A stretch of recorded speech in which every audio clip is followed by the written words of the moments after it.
दोस्तों कैसे हो आप लोग। आई होप आप लोग ठीक होंगे। तो अभी कंटिन्यू वीडियो अपलोड करने वाला हूं इस चैनल पर, और इस चैनल पर कंटिन्यू वीडियो मिलेगा। 365 दिन वीडियो आप लोगों को अब मिल जाएगा, क्योंकि पहले जैसे मन करे तैसे वीडियो बना के अपलोड कर देते थे, लेकिन अब फ्रेश वीडियो मिलेगा आपको।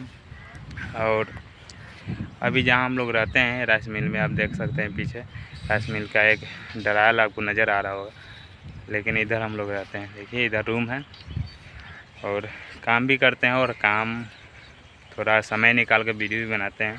तो आप लोगों को सपोर्ट की बहुत ज़रूरत है, तो आप लोग सपोर्ट ज़रूर कीजिए। हमारे चैनल को सब्सक्राइब करके बेल आइकन के घंटे की दबा दीजिएगा, क्योंकि कोई भी न्यू वीडियो आएगा तो सबसे पहले आप तक पहुंच जाएगा।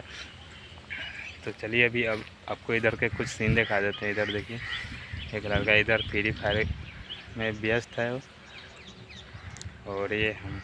तो चलिए इस वीडियो के यहीं पे एंड करते हैं, फिर मिलते हैं नेक्स्ट वीडियो में। जब तक के लिए बाय बाय।